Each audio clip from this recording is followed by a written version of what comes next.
Hundreds of thousands of cars travel Route 9 in Malta on a daily basis. It is one of the busiest traffic corridors in Saratoga County since the massive tech company, Global Foundries, has made its home here.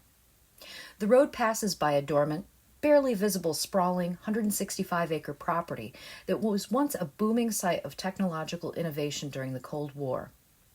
Nestled beneath trees and abandoned dirt roads stand over 30 buildings, underground bunkers, and giant gantries, part of the inner workings of a government facility racing to develop rockets faster than our competitors, the Soviet Union. These buildings, now empty and rusting, many of them adorned with broken windows and colorful graffiti, were from 1945 until the mid-1960s, once filled with over 470 of the country's brightest scientists and support staff, all working together to secure our country's place in the Cold War. In a post-World War II society, the site was a source of pride for the community. Though the inner workings of the facility were little known to the surrounding residents, its presence garnered a patriotic feeling of importance in this small community. Now, few of the hundreds of thousands who pass through Malta, or even Malta residents themselves, realize the importance that this aging campus held during the Cold War, the development of rockets and other defense equipment, or the scientists who built their careers here. The towering gantries now stand silent, though the tests that were once performed were so loud they rattled the dishes in surrounding communities. The story of the Malta rocket test site has largely been lost to history, though it is a story that deserves telling. To understand how this happened, we need to go back to the 19th century and a man named Thomas Clement Luther. Luther was born in Ballston Spa in 1863. At the age of 25, he purchased a rundown resort on Saratoga Lake, the White Sulphur Spring, and by hard work and the appeal of his personality, soon made it one of the world's premier rendezvous spots for the sporting world and those who visited Saratoga Springs.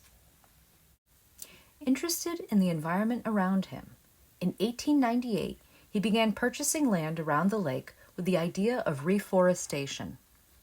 Eventually, he put together a 7,000-acre preserve in the towns of Stillwater and Malta, which at the time was the largest privately owned preserve in the United States.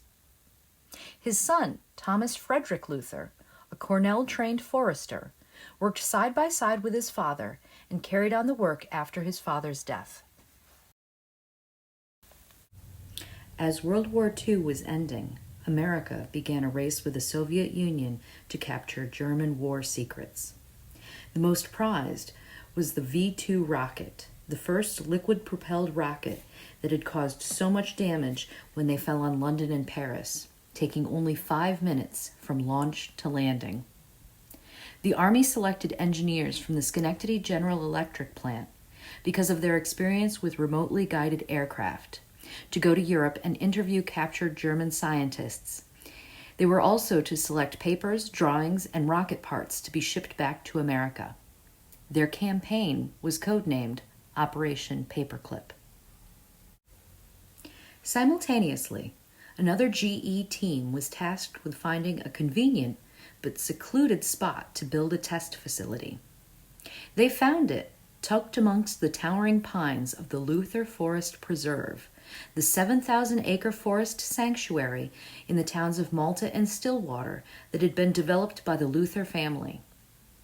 The Army took 165 acres of the vast forest by eminent domain and later added a security zone, a 1-mile easement in all directions from the main facility in which no one can inhabit, stay overnight, or carry guns.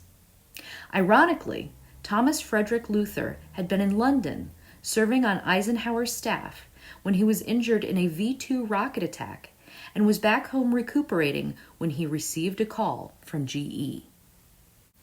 Here, in 1945, General Electric, acting as the agent for the federal government, built the Malta Rocket Test Station. Everything from office buildings to underground observation bunkers, giant gantries, spaces for delicate instruments and computers, and storage tanks for dangerous chemicals and fuels. In 1987, the Environmental Protection Agency placed the site on the Superfund National Priorities List and conducted cleanups throughout the 1990s. The cleanup has been completed, but reviews are still conducted every 5 years. From 1945 until the mid-1960s, rocket engines were assembled and put through stationary ground tests. No flight tests were ever conducted at the facility. The results could be heard as far away as Clifton Park and Saratoga Springs, while nearby residents still describe how plates rattled on the kitchen table. I remember growing up out Lake Avenue in Saratoga Springs near the current Northway overpass during the late 1950s and early 1960s. More than once I was startled by a roar of an engine. It sounded so close, but it was several miles away. I asked my father about it, who just said it was a government project. That's all he would tell me. Maybe it was all that he knew. The operation was named Project Hermes, after the messenger of the Greek gods. At first, the rockets were exact copies of the German V-2 rockets, but soon the program truly became American. Among the missile and satellite programs that were tested here were the Bumper, Vanguard, Vega, Discoverer, Centaur, Polaris, and Skybolt. In addition to the rocket motors, work was done on various liquid fuels and heat-resistant materials for nose cones. Its 9 major test areas and supporting facilities were capable of testing rockets from small components to complete missiles at thrust levels of up to 250,000 pounds. After testing at Malta, these components were sent to other facilities where they were incorporated into the American space program. At its height, the facility employed 470 scientists, engineers, and skilled craftsmen. By 1950, over 5,000 firings were conducted. Building number 21 was used to test ramjets, a necessary component in supersonic flight. It required vast amounts of air forced through the engine. 10 regular jet engines were required. Todd Butler went to work for General Electric in 1946 while still a student at RPI. He continued at the site after GE left and helped organize Right Malta, a company owned by former GE employees. In 2010, he sat down for an interview with the New York State Military Museum to talk about his experiences at the Malta site. See, the test site was owned by United States Army, and I told you at one time Watervliet Arsenal thought about taking the site over. When Watervliet turned it down, it was declared excess to the needs of the Department of Defense, the test site back here. It was put up for sale in 1963 by General Services Administration.